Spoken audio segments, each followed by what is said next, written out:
Vladimir Putin has been routinely accused of, quote, hacking the U.S. election, but he may be trying to hack U.S. energy policy as well. Recent reports by U.S. intelligence stated that the Russian government used Russia Today, its English-language propaganda outlet, to air dozens of anti-fracking documentaries and stories.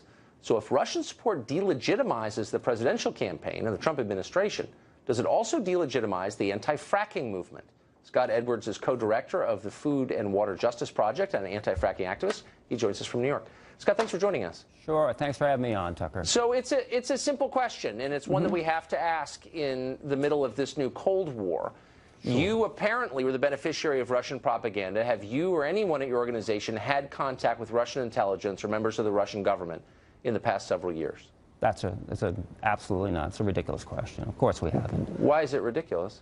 Why? Because we work on fracking for the very, very troubling impacts it's having on American health, safety, and welfare.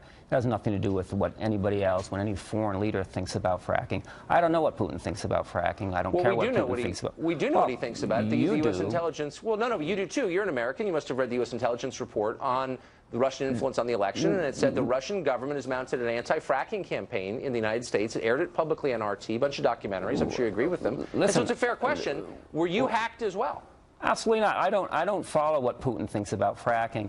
If you want to know what Putin thinks about fracking, perhaps you should talk to Rex Tillerson. He and ExxonMobil signed an agreement with Russian energy companies back in 2012 to start fracking in Russia. So I have no doubt that once the sanctions are lifted, that there will be fracking in Russia, and perhaps then Putin will be a fan of fracking because he'll be making money off of it. We focus on fracking. It's not a political issue for us. It's not a partisan issue for us. We focus on fracking because of the documented significant impacts that fracking is having on surface water, on air quality, on climate. That's why we work on fracking, not for partisan reasons, not for political reasons.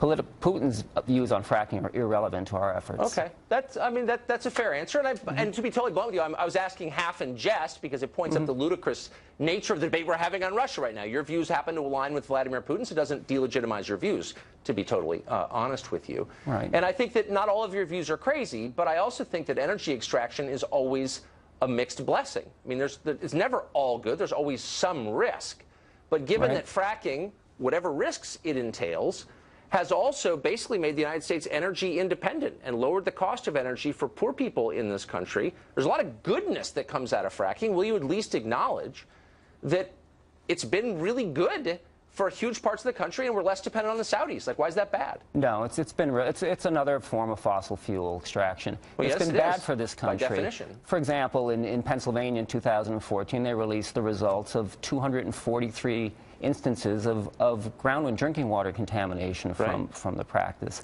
If you look at Wyoming, Texas, Colorado, again in Pennsylvania, Dimmock, case after case after case of how fracking is impacting the health, safety, and welfare of Americans on a regular basis. A recent report last week just estimated out of the thousands and thousands of wells in this country that up to 17% of them are experiencing leaks on a regular basis.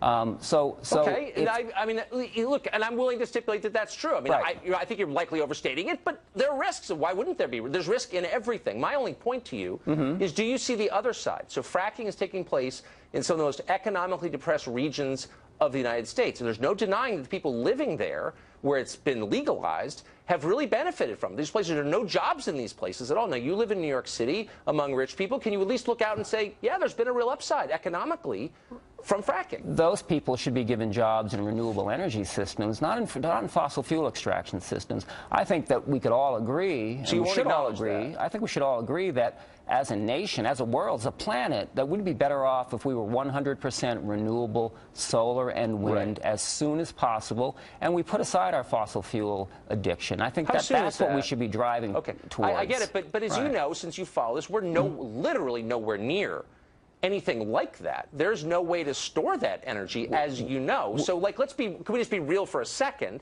We'd all like to see wind and solar as the basis of our energy program, but we're not 10 years away from that. We're not 20 years away from that. So why can't we just say that out loud, or do we have to pretend it's going to happen tomorrow? We're not 100 years away from that if we allow ExxonMobil and the other energy companies to dictate what our energy policies are in this country, which is what we've been doing.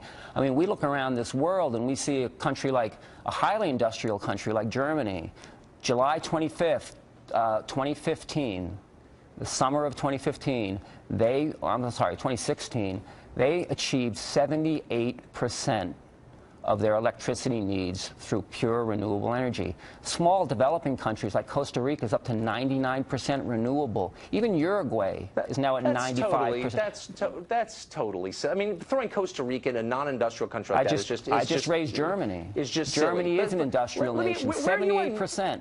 What I don't understand, though, Tucker, is, you know, you're a conservative. You believe in American exceptionalism. Why are we checking American exceptionalism at the door when it comes to renewable energy generation? No, I actually believe in asking straightforward questions and getting non-polemical answers. And I think you're smart enough to just give me a straight answer, but you're not. Here's one. Here's a simple one. Where are you on nuclear power? No one has died. We are against nuclear power. Why would you be? Why would you be?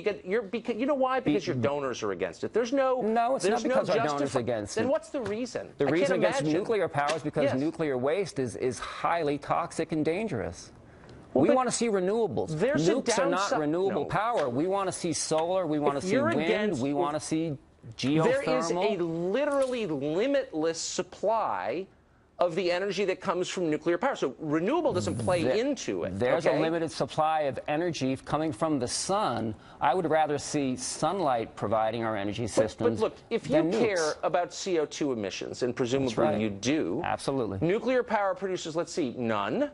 It doesn't pollute if kept contained, and the amount of waste actually is negligible, and no one has ever died from it. So why would you be from a scientific perspective? No one's ever died from nuclear power? In this country, I'm not aware of anyone who has. Right, and it's a matter of time before we have more nuclear accidents. It's been like 50 years. Waste buried out in. I'm sure, but why would we want to have radioactive waste as a byproduct of our energy system? Deep in a salt mine because it doesn't hurt anyone. When we can move to renewables. I mean, listen. I think what we can agree. What the basis of our disagreement is how quickly can we get to renewables, and how can we create the drive and the motivation to get there as quickly as possible. I don't think that tomorrow we're going to wake up Saturday and have 100% renewables in this country. But if we go down the path that we're going, well, we have a goal. My organization has a goal that we believe that we can get to 100% renewable energy in our electricity generating sector by 2035 if we put our minds to it. Yeah. And there are lots of. In the meantime, do you use cars or airplanes or anything like that? And if you do, of course, we're not asking people to go back to the Stone Age and live in caves and light candles. Well, hold on. I'm saying not people. I mean you, who thinks that those things are destroying the planet. Why not opt out of them? Listen, we don't believe that consumers are the problem here. We're not blaming consumers. I'm asking about you, not consumers. You personally. I am a consumer. I am a consumer. Okay, but you also run this organization dedicated to getting rid of fossil fuels. So it's a fair question. We are dedicated to getting rid of fossil fuels and replacing it with new energy sources. Not asking people and not asking myself to go out without energy and without electricity. We understand that we live in a current situation in which we rely on cars, we rely on fossil fuels because that's how the system is now structured. We're not saying to get rid of that tomorrow and shut down our fossil fuel production tomorrow. We're saying that we need to transition as soon as possible for the betterment of this planet and for our children and grandchildren to 100% renewables. It's a simple message. Can I ask you one really last question? Sure. So you're worried about fracking. It runs through these pipes. It could contaminate groundwater. You live in New York City. There are countless sewer pipes and natural gas pipes commingled with water pipes. Are you worried about that? I mean, that seems like it would be a real risk, having human waste flowing next to your drinking water. Right. That's why we also work on sewage treatment systems and Clean Water Act issues and lots of other issues. You still got to have sewage pipes, right? You still got to have sewage pipes.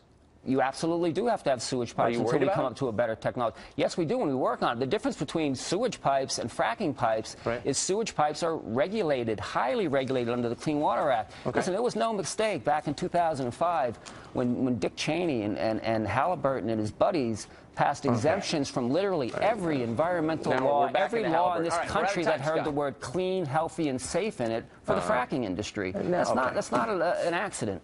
All right. Scott, thanks for joining us tonight. Sure. Appreciate Thanks. it. Good night.